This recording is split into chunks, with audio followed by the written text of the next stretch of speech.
All right. So we'll start up Maya.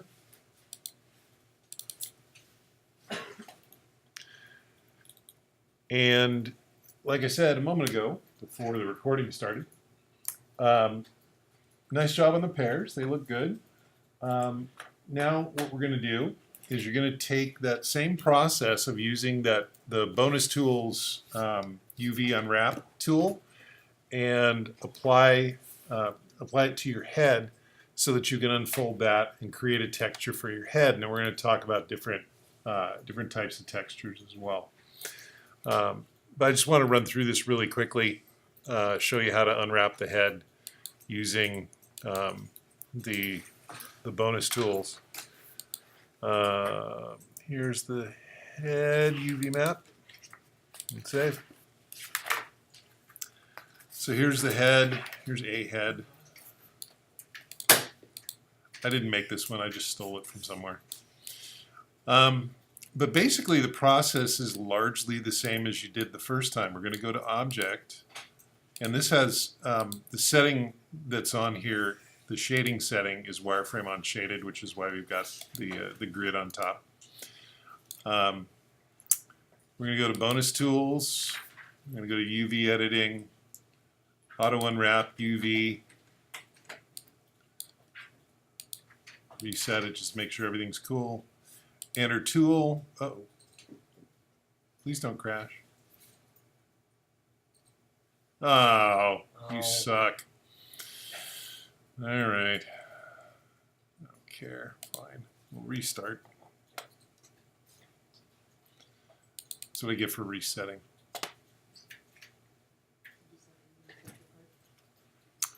Let's try it again. Scene.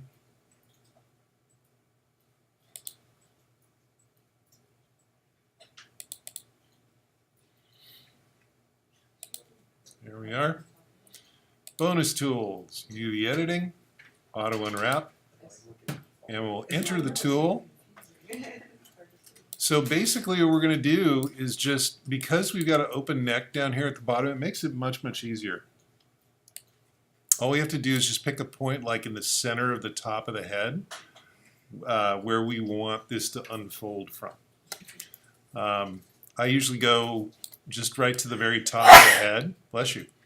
Just the very top of the head, because that way when he's facing forward, which is how we're going to see his face more often than not, we're not going to get a seam right here. We're not going to see a texture seam.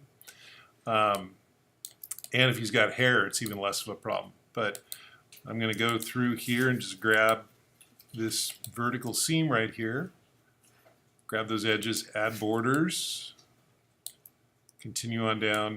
Select, select, select, select, select, select, select. Every so often we'll add the borders.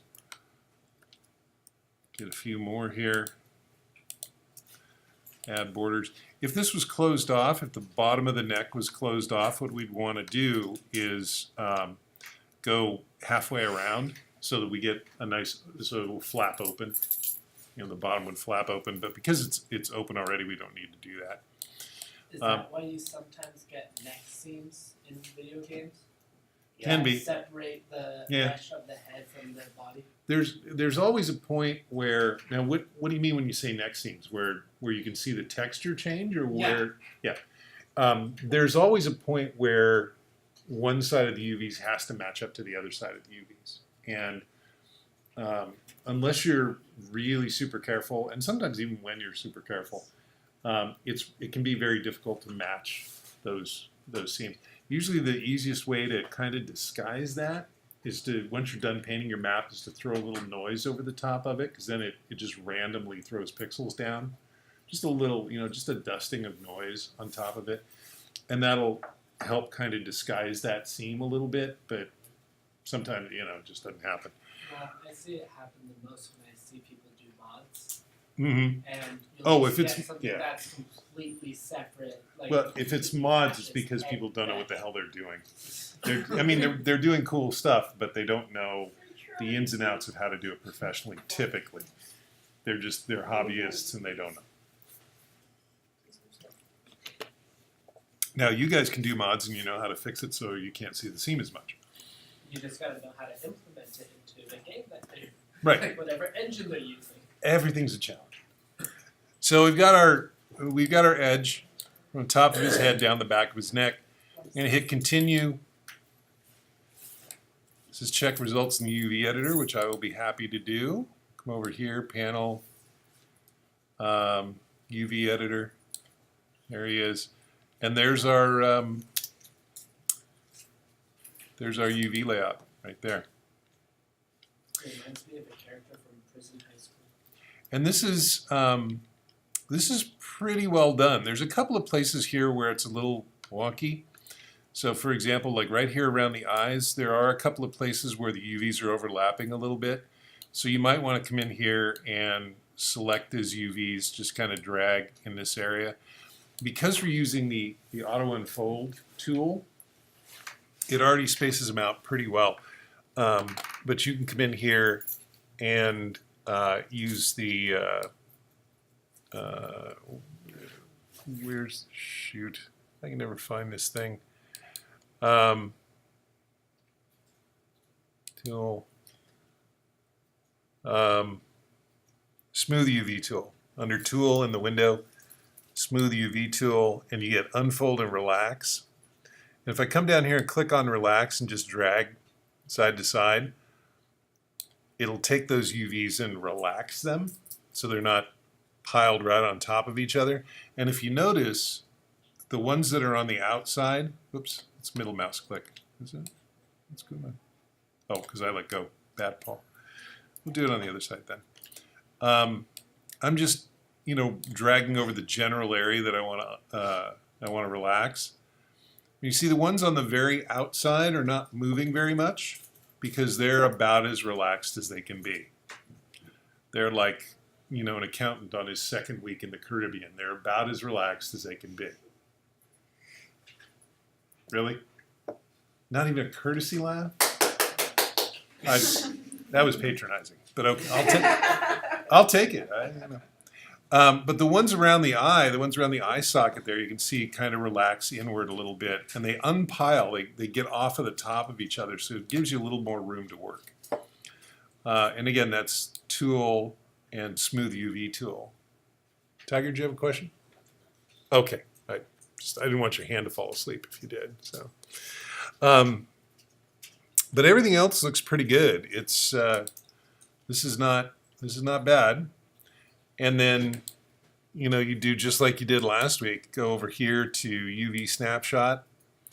Put this on the desktop so it's easier to find.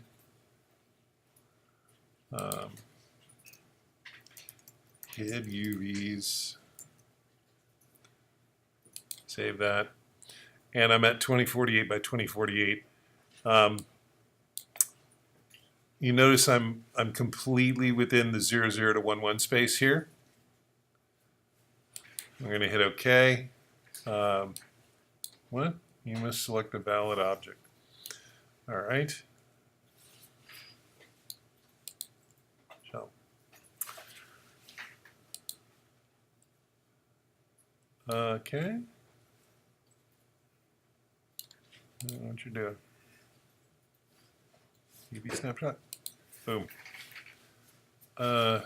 Select the polygon subdivision surface or NURB surface with UVs. Okay. Let's go back over here. Oh, I see what's going on. All right, there we go. Desktop head UVs. Boom, there it was. This hadn't been selected as an object in object mode.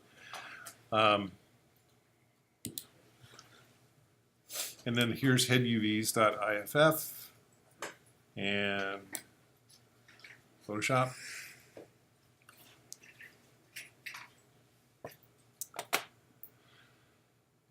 And it opens up there. And we'll open a new layer, put a new layer underneath it. We'll fill it with black.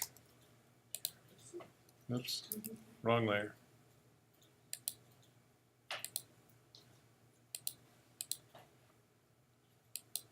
There it is. And then you can start the process of painting your head.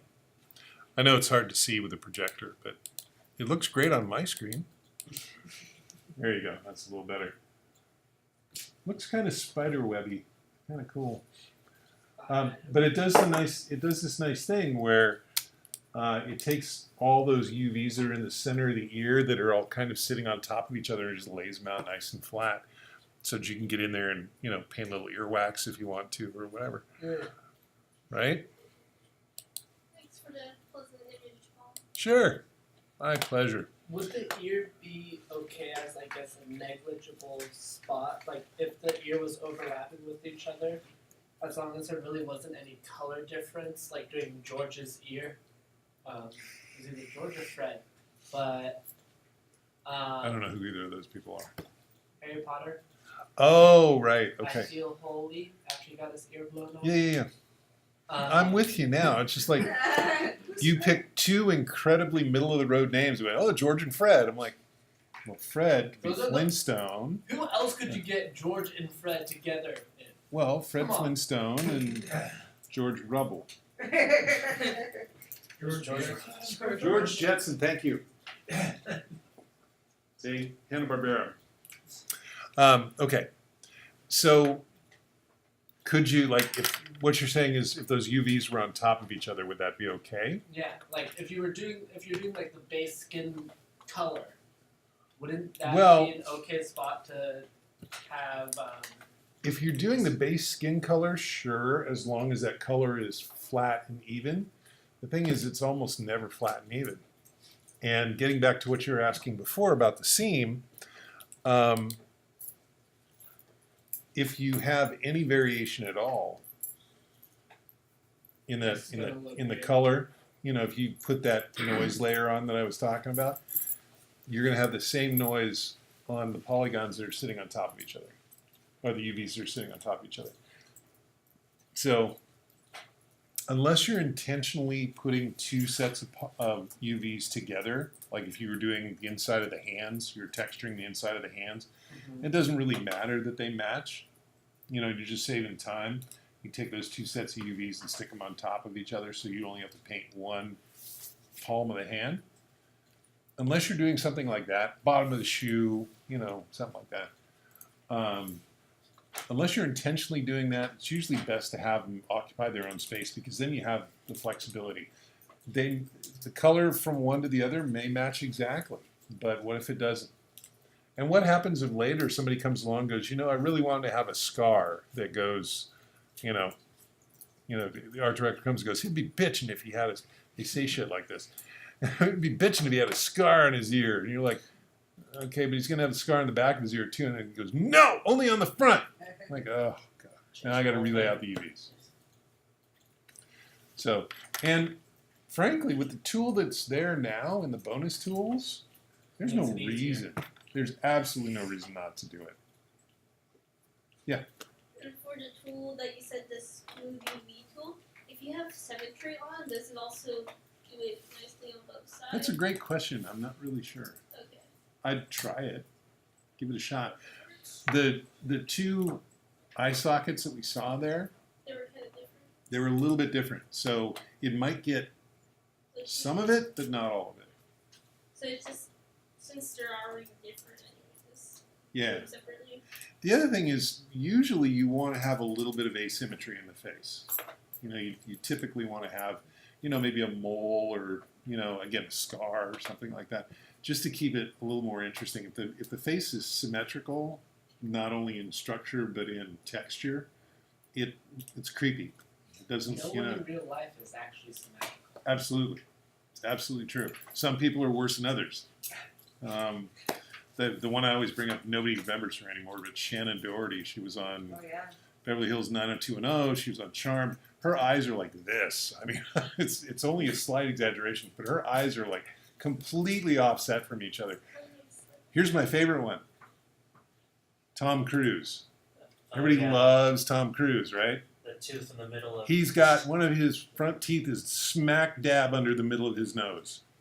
He has terrible, terrible teeth. And everybody goes, oh, what a beautiful smile. Yeah, but he's got one fang right under his septum. If you don't believe me, find a picture of him smiling and look at it. And you go, holy shit, you'll never not be able to see it again. They did a study, and James Franco has the most symmetrical face that you'll ever. Yeah, they did one a few years back that's, you know, It looked at beauty, it's the most beautiful face. It was Elizabeth Hurley. and it was based on symmetry. Yeah, it is. It's totally based on symmetry. So, all right. So, now once you've got your UVs laid out, now it's time to take that UV into Photoshop and start creating textures. Okay? So what I want you to do with your faces, we're going to do a little more complex texture set this time.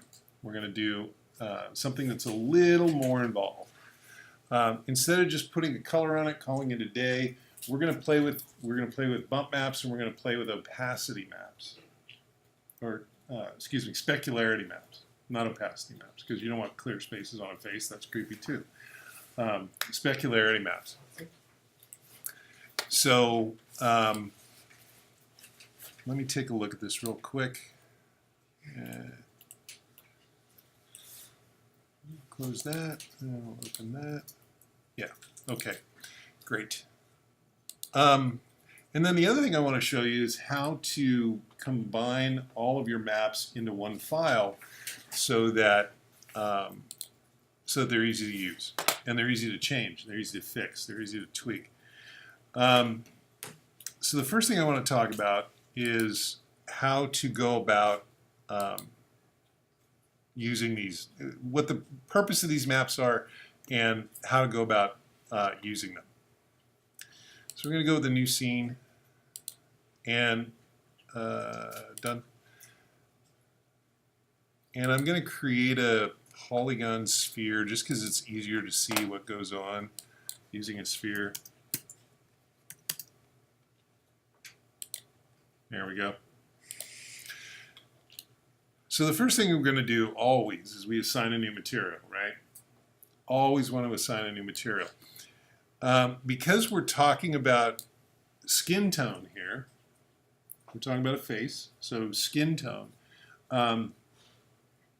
we can't use a Lambert surface because with skin tone you have to have specularity, you have to have shininess. Specularity is shininess, right? It's, you know, you've got oils in your skin, some of us more than others. I don't know about you, when I go out in the sun in the summertime, I have to put on tons of sunscreen because my nose gets so oily that the rays of the sun just go, let's f that up. Let's just get in there and get, and my nose sunburns like that. So lots of sunscreen. And it's because of the oils, because they magnify the rays. It bounces around in there and goes, I'm going to get you, and I'm going to get you again, I'm going to get you again. It's not good. So Lamberts are right out. So we can either use a blend or we can use a Fong. It really doesn't matter because they're both very similar. We use a Fong in this case. There's our Fong. And color, I'm going to call this color, spec, and bump. And I've got on my desktop here, I've got this map, and it's got 3 parts. So it's got a color map, it's got a specular map, which is this, and it's got a bump map. And none of these look the same because I want the differences to be obvious, okay? And I'll do this again with maps that actually match, so you can see how you're actually going to apply this. Okay. So, so the first thing I want to do is I'm going to bring in. Hey, let me back up. So this is my Photoshop file. These are my maps: color, specular, and bump. You notice that they're in group folders, right? They're in folders. There's only one thing in the folder, but it's in a folder. The reason we do this is because in Maya will recognize these group folders when you load the texture in to a channel. So you can put your texture map into that grouped folder, and then when you go into Maya, you can select just the channel you want and apply it in that channel. If you just put the maps in layers without putting them into these group folders, it doesn't see them. It just sees everything in there as one map. So we can, by putting them in these folders, we can select them out individually and apply them to particular channels. The advantage to doing it this way from a production standpoint is that all of your maps for a particular surface are all contained in one file. So when you go to make any changes that you need to make, let's say your bump map isn't strong enough and you need to change the contrast, you need to bump up the contrast. You go into one file, you make that change, it automatically gets populated into Maya, and then you don't have to save out a new JPEG and reload it and do all of that stuff. So when you put your maps together, I'm going to strongly recommend that you do it in this way. You have a color group with your color map in it. You have a specular map, and this one says Specurama. That'll be obvious in just a minute why I called it that. With a specular map in it, and then there's a bump map group with the bump map in it. So we'll start applying these things one at a time so you can see the effect that they have. First thing we want to do is come over here. We're going to select our surface. Here's our color spec bump surface. It's a Phong type. In the color channel, we're going to come in here and we're going to hit this little checkerboard, and that's going to allow us to create a render node and pull in a particular file type. You want to select PSD file, select Photoshop file. These two look very much the same. File and PSD file look very much the same. Don't pick this one because you won't have the flexibility that you have that you built into your PSD. So we'll grab that. It opens up the PSD file texture node. Image name, we're going to go to the folder here. In this case, it's in the desktop. In your project directory, this would be in your source images directory. So you'd store this. In order to keep everything together, you've got a project directory, right? Sure, Paul, whatever you say. You should have a project directory. In your project directory, your map file would go in your source images directory because that's the first place Maya looks for it. So I'm going to grab map group demo here and open that up. And it's going to ask me right here, see how it says link to layer? Right now it's on composite, so it's using all of those layers at the same time. I'm going to tell it I want the color layer and go to hardware texturing, and there's my texture, right?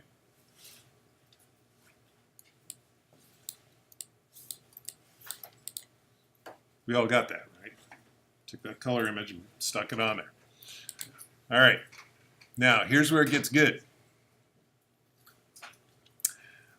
We need to find our specular channel, which is right here. So the way a specular map works, take a look at this real quick. The way a specular map works is where it's the brightest, where the texture is the brightest, that's where you get the most reflected light. Where the texture is darkest, you get very little or no reflected light. And somewhere in the middle, this gray area in the middle will give you some amount, right?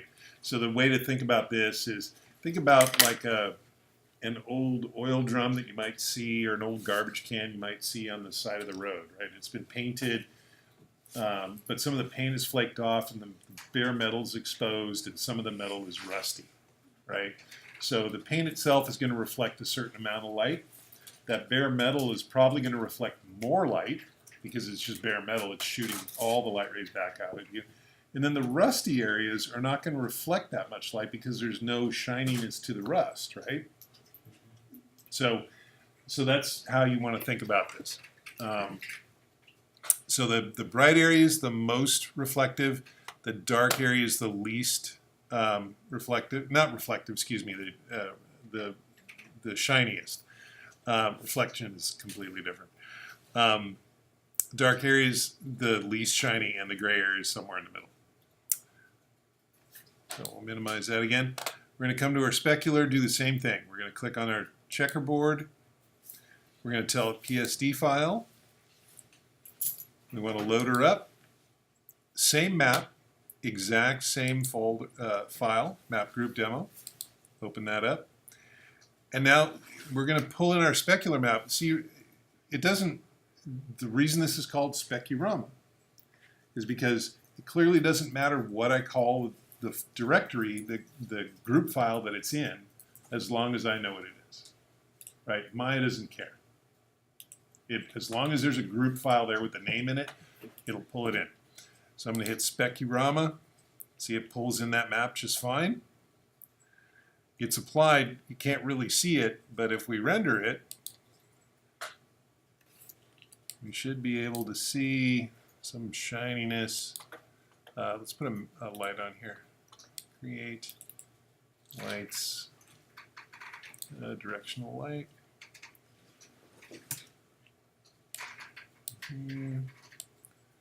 There we go.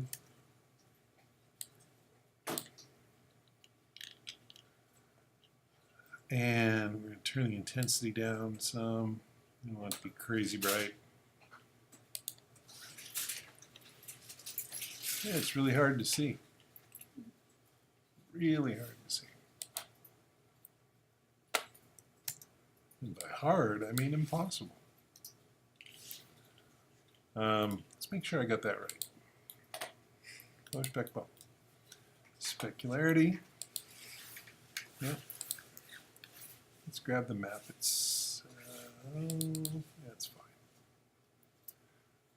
And we'll come in nice and tight. Render that.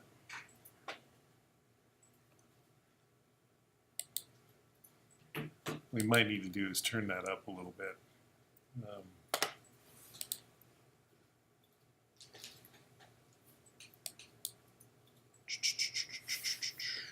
Okay.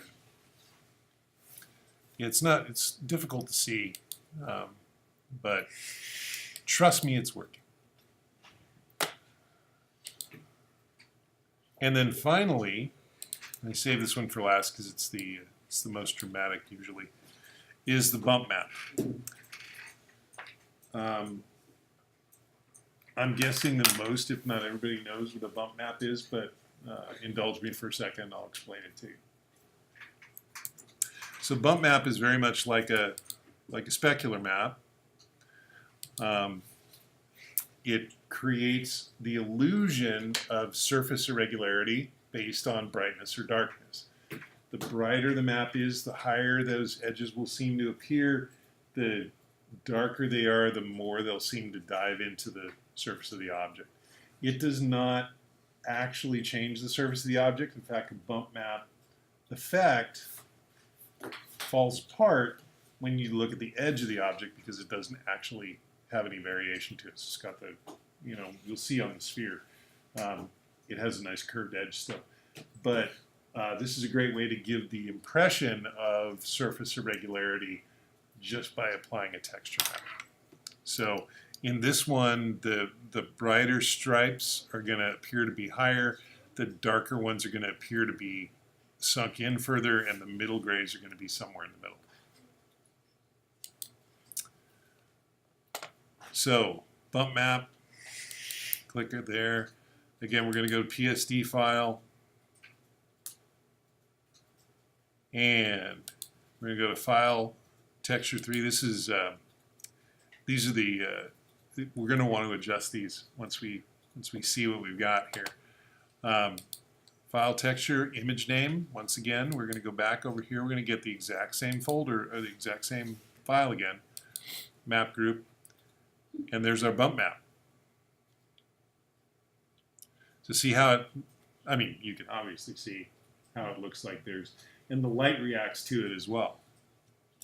But if you look at the edge, you can see that the edge is still spherical, right? And what we want to do is we want to make sure that we assign, because right now it's using a composite, so it's using all of the layers. Oh, and look, with the bump map on there, you can start to see some of the specular, can't you? See how there's some little bright spots and then not quite as bright spots? So we'll select the bump, we'll render this out.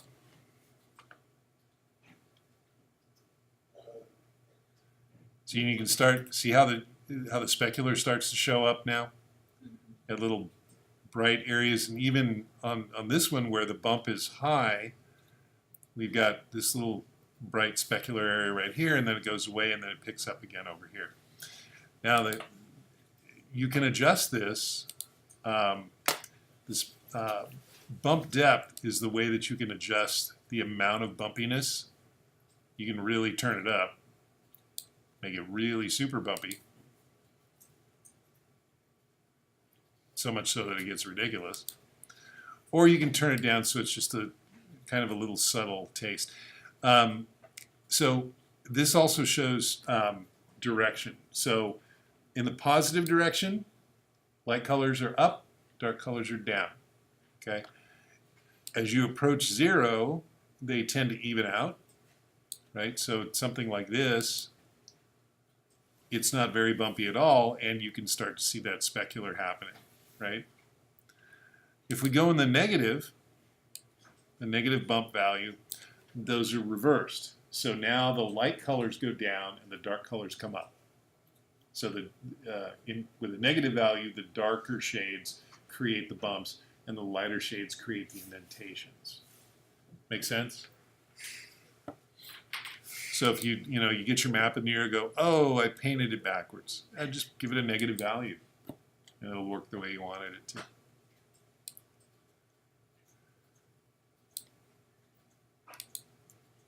Everybody with me so far? All right. So let me show you then. So again, the reason I use 3 very different maps here, here's you can start to see some of that specular too, right? Starting to happen in there. The reason I use 3 very different maps here is so that the differences are obvious. Let me show you a handful of map sets that how these would actually look. So here's this is a brick texture, and these are all from the internet. So there are tons and tons of places to get textures from the internet. This is the color channel, right? This would be if we wanted to do a brick wall, put that on there. Here's our bump map for that wall. And you can see there's really no super dark areas except where the paint is flaking away from the brick. Like right in here. No. All right. See right in here, there's a really bright edge against a really dark area. So what's that bump going to look like? And look like the paint is pulling up, right? It's going to have this big upward pull to it, accented by the darkness underneath. Is going to make the brick look like it's receding. So it's really going to look like that paint is peeling away from the wall. But really, the darks are very subtle. The super bright spots are very subtle. Most of it is happening in this middle range where the brick is a middle gray and the grout is a slightly darker gray. So you're going to get a little bit of an indentation from the bricks, and then the paint is going to sit on top of it with a little bit of a highlight. And then here's this is our specular highlight. So now in this case the bricks are super dark because we don't want them reflecting a lot of light, right? Brick is not a material that reflects a lot of light. The paint is, you paint something glossy, right? painter, the guy that owned the condo before we had it, painted all the walls glossy. It was the ugliest thing I've ever seen in my life.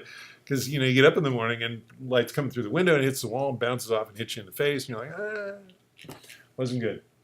But because paint does have a glossy quality to it, you want it to be lighter in the specular map than the bricks are, so that you get the shininess from the paint, but not from the brick.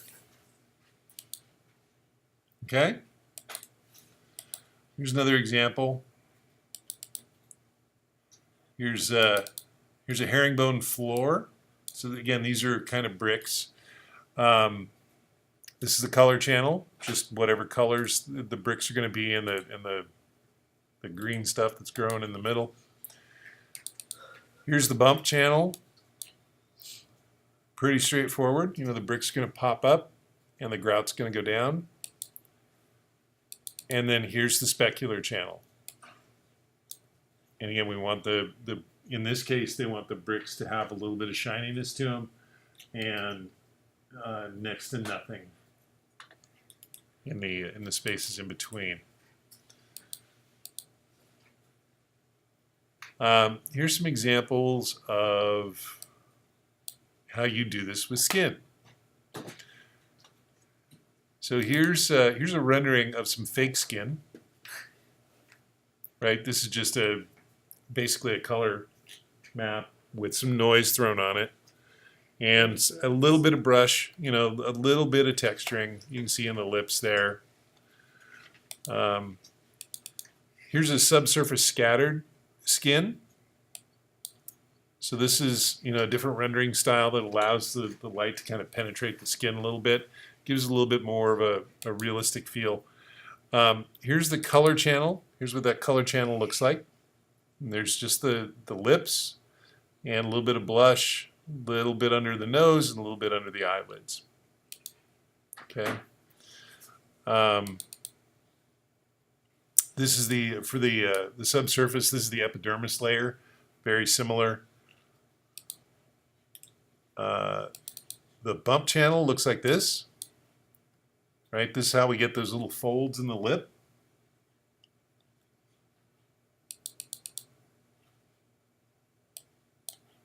Right, dark against light,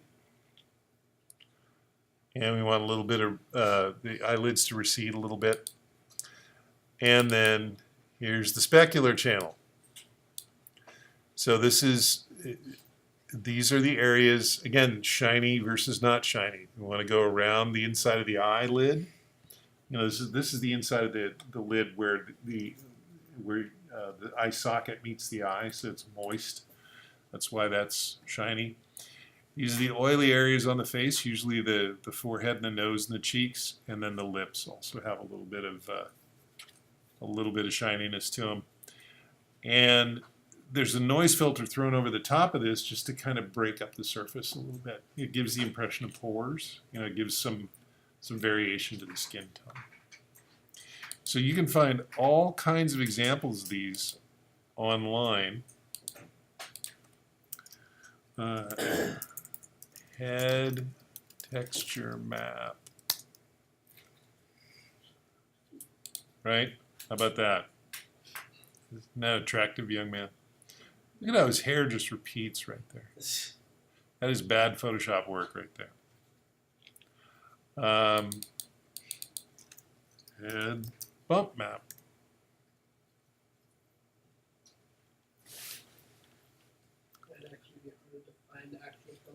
It's a little harder to find. Well, how do you just make them yourself? Carefully. Great question. So here's an example. So here's the diffuse of the color channel, the specular channel, right? He's got shiny areas on the brows and on the nose and the ears. The bump is again, it's usually the way you go about doing this is you paint your color channel first. Do your color channel first, And then you can extract the bump and the diffuse from that channel because everything's going to match, right? All the details are going to match. So you export your UV layout, bring it into Photoshop, paint your color channel, add in all the detail that you want to add, moles, scars, whatever it happens to be. And then you save out a new layer, take it to black and white, play with the values, contrast, etc. To get something that looks like this, and then the same thing with the bump map. So the first step always is to paint your color channel, and then you go from there. So here's another. Oh, that's in Russian. But this is another head layout, right? This is going to wrap around the back. He doesn't have a gigantic head like this. This goes around the back. Here's another example.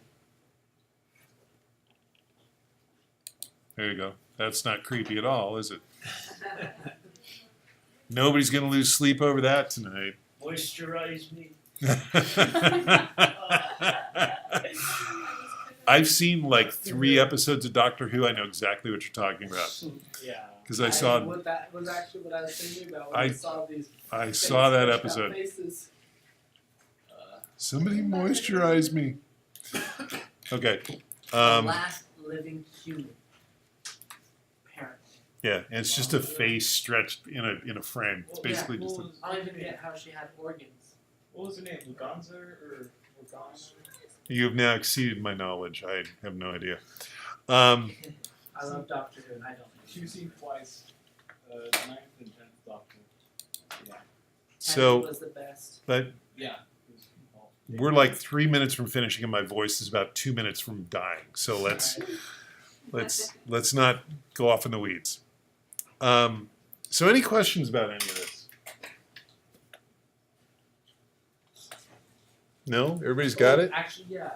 So say you're doing a video, and you have a person putting on makeup, and this is an actual animated video, not just videotaping someone putting on makeup.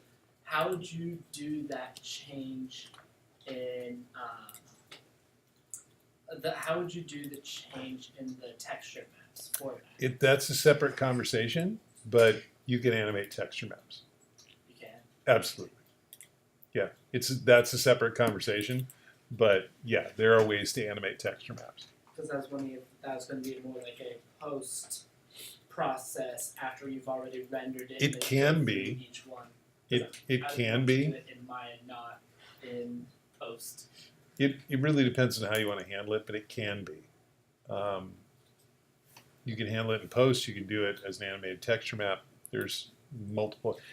In Maya, there are dozens of ways to practically do everything. There's multiple ways to do any given thing in Maya. So, Okay. but yeah, that's a separate process. But yeah, you can animate a texture map. You can do it in post. You can do a number of ways. Okay. Okay.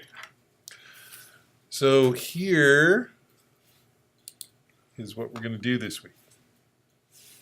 When I say we, I mean you. Did you already give us the maps? Huh? Did you give us the maps Did I give you the maps? Or were they down for our on the heads? site? Are they downloadable from the site? Or the maps? No, because they're going to be based on the head that you modeled. You're going to create your own texture maps. Damn it. Because you have to, because everybody's head is different.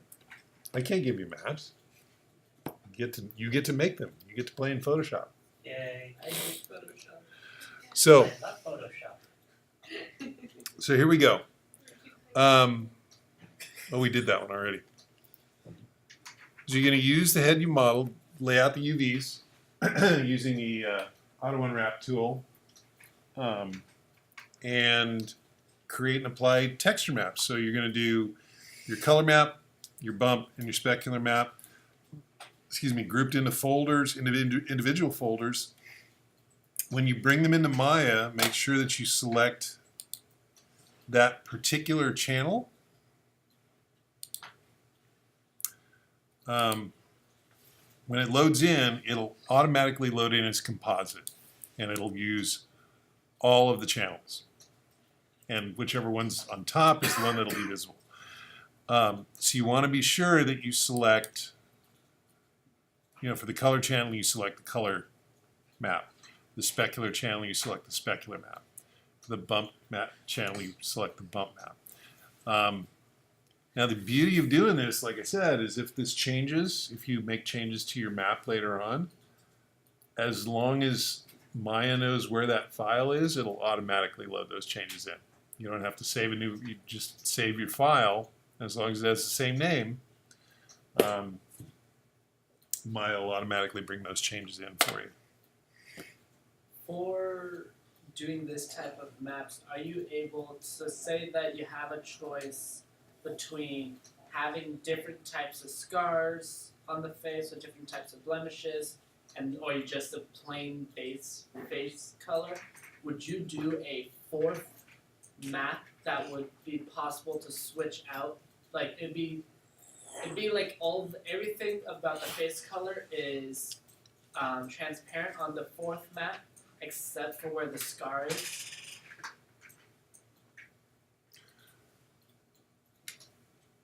I'm not sure what you're asking me. So you have these three maps, and you want to add a scar and have it so that you're able to switch through different types of scars. To add a scar, Are you talking about like in a game where you can adapt a character? Uh-huh. Yeah. You know what? Let's do this first. I appreciate what you're asking. We're gonna go with this for this time. I was just curious how that happened. Right. It's again a wholly different process. Completely different process. So yeah, color, specular, bump. Those are your three.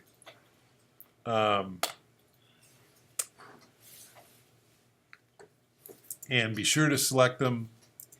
Be sure to select the channel that you want for that particular map. And then what you're going to do is you're going to do a turntable, just like you did with your pair, of your head showing a full rotation. So once you've got your color map, your bump map, and your spec map applied, set up a turntable camera, go around your head. So this is the first time we're turning in the head since you started making it. So I hope that my absence last week allowed you to complete your head model. If not, you get to finish modeling your head this week and then do the textures as well. Next week we're going to take a look at everybody's head spinning around. And then what we're going to do, here's what I want you to do. You're going to turn in three things. You're going to turn in the movie of your turntable, you're going to turn in your scene file, and you're going to turn in your texture file. So you're turning in all three items. Okay? And here's the rubric. If you want to see how things used to go, there's some links here. This is a video on how to use the UV tools in Maya. This is before bonus tools came out with auto unwrap. So if you want to see how you used to have to lay out UVs, go ahead and watch that. And by the way, if you feel like this would be a lot more fun, knock yourself out. And it is not. It is not more fun. Some people like it. These are, again, these are what we're doing with auto unwrap is something basically called pelting, where you take the surface of the object, lay it flat. Kind of like, when hunters shoot whatever it is they shoot, and then they skin it and they lay it out flat, bear skin rug, or, the skin of a squirrel nailed to a fence, or whatever it happens to be. It's a pelt. It's a flat. It's something that used to be curvy, and now it's flat. So prior to the auto unwrap, you could use third-party pelting tools. These are some examples of those. And then if you want to read how you used to have to lay out UVs, there's a PSD there that you can open up and go, wow, it's so much easier to use the auto unwrap tool. I can't believe that people used to do it this way. Trust me, they did. I've done it. It's not fun. It sucks in ways that are hard to describe. But there it is. Auto Unwrap is an absolutely amazing tool. It's not perfect. There are things that it could do a little better, but you know, compared to the way we used to have to do UVs, it's beautiful.